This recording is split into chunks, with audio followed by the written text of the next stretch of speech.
Iran के supreme leader खामनाई ने AK-47 के साथ इसराइल को धमकी दी। क्या बात कर रहे हैं? जैसा कि आप सब जानते हैं कि कल ईरान ने 400 मिसाइल दाग दिए हैं इसराइल के ऊपर। मतलब जो अभी ईरान ने किया ये बहुत छोटा अटैक था, इससे बड़ा अटैक इसराइल पर हो सकता है।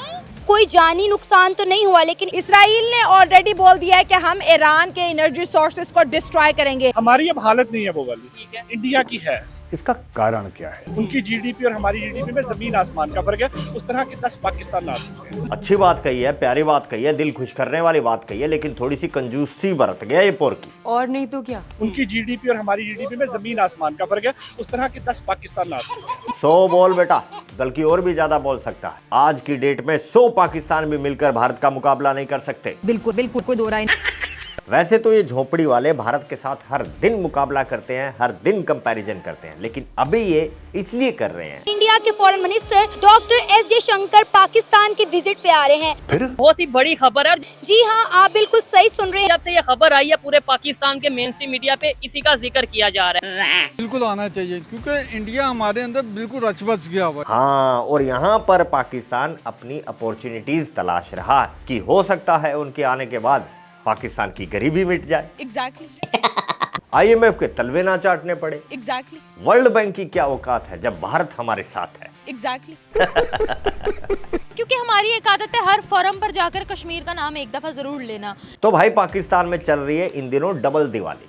एक तो ये एस जयशंकर की खुशी में पटाखे फोड़ रहा है पाकिस्तान, और दूसरा जो ईरान ने इजराइल पर हमला किया है उसको लेकर खुशियां मनाई जा रही हैं। उसके बाद तो खुशी से कुप्पे हो गए हैं पाकिस्तानी। ईरान को पता है कि इसराइल को अमेरिका खुली सपोर्ट दे रहा है। $30 बिलियन का असला सिर्फ और सिर्फ जो है वेपन्स वो अमेरिका ने इसराइल को दिए हैं। ईरान को ये सारा, ईरान को पता है कि मैंने सारी चीज़ें खुद लेनी है। उसे ये भी पता है कि मनहूस उसके हमसाए जो और दूसरे इस्लामी ममालिक जितने भी हैं उन्होंने उसको टके की सपोर्ट नहीं देनी। ये बड़ी सीधी सी बात है। क्या? जब तक हम मुसलमान नहीं प्रॉपर बनने की कोशिश करेगा, अभी हम प्रॉपर मुसलमान नहीं। रो रो के अलग से मुल्क बना लिया, अभी तक ये प्रॉपर मुसलमान ही नहीं है। नहीं ठीक है, सोच देखने भी जैसे शाह की इज़हार हुई है, कितने मुसलमान लोग। ठीक है। इधर तो एक मुसलमान के नाम पे जो हमने लहदा कंट्री बना लिया पाकिस्तान, और हम कह रहे हैं हम मुसलमान ही नहीं। यही तो कयामत है। तो ना बेअमल मुसलमान है ना, वो तो गोरे बनवा लिया, हमें तोड़ गए। उन्होंने जो भी सियासत की हमने की, आगे उसके बाद दुनिया में की बात क्या होगी? मुझे बताएं दुनिया में कौन सा ऐसा कंट्री है जिसे हम ये कह सकते हैं कि यार ये देखो ये इस्लाम पे अमल कर रहा है, ये अच्छे मुसलमान हैं। कोई कंट्री नहीं है ऐसा। कोई भी। तो फिर हम कह देते हैं ये नॉन मुस्लिम हमारे खिलाफ है, इसका मतलब ये भी हम ऐसी बात कर देते हैं। देखिए वो तो यहूदी जी हमारे खिलाफ हैं, हिंदू खिलाफ। तो कभी इकट्ठा रह नहीं सकते, ये अच्छा। तुम्हारे दोस्त नहीं है। ठीक है। अल्लाह के नबी ने फरमाया दोस्त नहीं है, तो फिर आप क्या समझते? चाइना हमारा दोस्त नेवर, चाइना दोस्त नहीं है, रशिया भी दोस्त नहीं, रशिया भी दोस्त मुसलमान नहीं जब है। तक खुद अपना दोस्त नहीं बनेगा इसका कोई दोस्त नहीं। ईरान ने जो इससे पहले एक हमला किया था ना, उससे हम मानते हैं कि उनको फ़र्क नहीं पड़ा था, लेकिन जो इस बार 400 मिसाइल ईरान ने छोड़े हैं ना इसराइल के ऊपर, उनको बहुत ज़्यादा फ़र्क पड़ा है। उनकी आवाज़ गूंजी है। उन्होंने इसलिए धमकी दी है इनको आगे कि जी हम आपके ऊपर ये कार्रवाई करेंगे अब।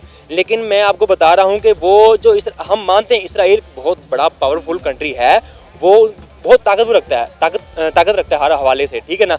अब हम इस बात को लेके ये तो नहीं बैठ सकते कि ये वो ताकतवर है, हम पीछे होकर बैठ जाए, नहीं। पाकिस्तानी हम बिल्कुल एटॉमिक पावर हैं, लेकिन बराए ना वो है कि जब शबरात पे वो चल सकते हैं, लेकिन रियलिटी में नहीं। अच्छा, हमारा एटम बम शबरात पे चल सकता है? क्योंकि देखिए रिजर्व हमारे $10 मिलियन की है। ठीक है। आपने जब एक मिसाइल हिट करना है वो more than $1 मिलियन में आपको कॉस्ट करता है। ठीक है। तो हम फाइनेंशियली इस कैपेसिटी में ही नहीं है।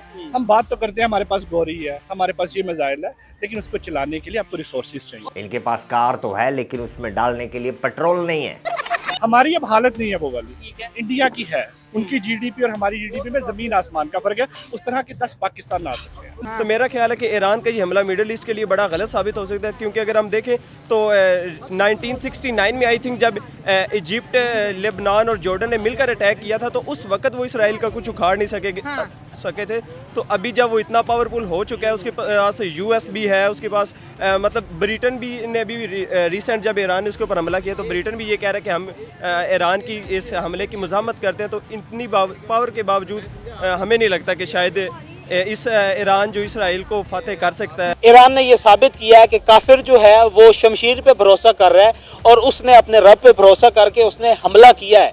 और ये जो दहशतगर्दी इसराइल ने एक खुले सांड की तरह पूरी दुनिया में मुसलमानों का वो कत्लेआम कर रहा था, उसको उसने जवाब दिया। और इंशाल्लाह अल्लाह की मदद और मुसलमानों की दुआएं, मुसलमान माओं की, बहनों की, बेटियों की, बच्चों की दुआएं उसके साथ हैं। उसका दिफा मजबूत है और वो अपना दिफा भी करेगा और वो आने वाले दिनों में इसराइल पे दोबारा अटैक करेगा। हमारे पाकिस्तानी पासपोर्ट में माँ सिवाय कुछ 5 से 7 कंट्रीज जहाँ पे कोई जाना नहीं चाहता, ठीक है, वहाँ पे सिर्फ आप जा सकते हैं बगैर वीजा के। ठीक है, सही है। इंडिया के पासपोर्ट पे आप बहुत सारे मेजर कंट्रीज है लाइक सिंगापुर, बहुत सारे ऐसे कंट्रीज है ऑन अराइवल आपको वीजा मिलता ठीक है। है, क्यों मिलता है? ऑस्ट्रेलिया का भी सुन रहे थे कि आने वाले उनको टाइम में आजकल वर्किंग वीजा दे रहे हैं जो पहले यूरोपियंस को दिया जाता था, जो बहुत बड़ी बात है। यहाँ पर झोल है भाई। क्या? एस जयशंकर जाएंगे पाकिस्तान और फिर प्यार और मोहब्बत की नदियां बहेंगी और उसके बाद पाकिस्तानी उन नदियों में बह बहकर भारत आएंगे। एक बार भारत ने वीजा दे दिया फिर तो पूरी दुनिया वीजा देगी। बात तो सही है। दूसरी जानिब अगर ईरान की बात करें, इसराइल की बात करें, तो इंडिया इसराइल के साथ खड़ा। ईरान से भी दोस्ताना ताल्लुकात है और ईरान ने कल रात इंडिया से ऑफिशियली हेल्प भी मांगी है कि इंडिया हमारी मदद लेकिन करे। इंडिया कभी भी उनकी हेल्प नहीं करेगा, क्योंकि आप देखें वही बात आ जाती है कि इसराइल जो है वो उसकी जो पावर्स हैं वो ज़्यादा हैं। और मैं समझता हूँ कि कोई भी कंट्री जो वेल स्टेब्लिश कंट्री है या अंडर डेवलपिंग कंट्री है या डेवलप कंट्री है, ये 3 डिफरेंट चीज़ें हैं। डेवलप कंट्री भी होगी तो वो कोशिश करेगी कि जो मेरे से ऊपर कंट्री है मैं उसका साथ दूं, ठीक है, उनके साथ में अगर कोई ना कोई चीज़ जो है वो करूंगा, उनकी हेल्प करूंगा, या उनको मैं मोटिवेट करूंगा, या उनको जो है उसके साथ उनको जो है वो हेल्प प्रोवाइड करेंगे तो इसमें जो है वो हमारा फ़ायदा है। तो इंडिया कभी भी अपना फ़ायदा जो है वो खसारे में नहीं डालेगा, अपना नुकसान नहीं करेगा, वो हमेशा अपना फ़ायदा ही सोचेगा और वो कभी भी ईरान के साथ उस तरीके से ओपनली नहीं आएगा। वो हमेशा इसराइल की सपोर्ट करेगा क्योंकि उनके अपने जो है बेनिफिट्स उनके साथ वाबस्ता है। बेटा भारत दोनों में से किसी की सपोर्ट नहीं करेगा और दोनों की सपोर्ट करेगा। क्या रे तुम लोगों को अभी तक समझ नहीं आई? नहीं। भारत की यही तो खासियत है, भारत ना इसके झोल में घुसेगा ना उसके झोल में घुसेगा, दोनों से बनाकर रखेगा। कैसे? बिल्कुल वैसे जैसे अमेरिका रशिया। ठीक है जी।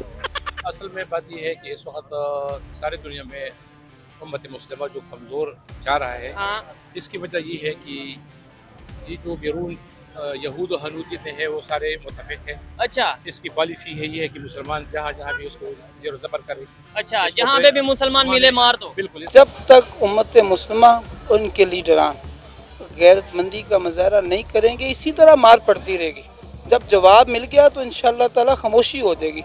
वो भला जितना मर्जी कि हमें नुकसान नहीं हुआ, कुछ नहीं हुआ, नुकसान तो हुआ होगा ना, ये तो कभी भी नहीं हो सकता। बम ब्लास्ट हो या कोई अटैक हो। इंडिया को हमने पावरफुल किया। हमने किया। कैसे?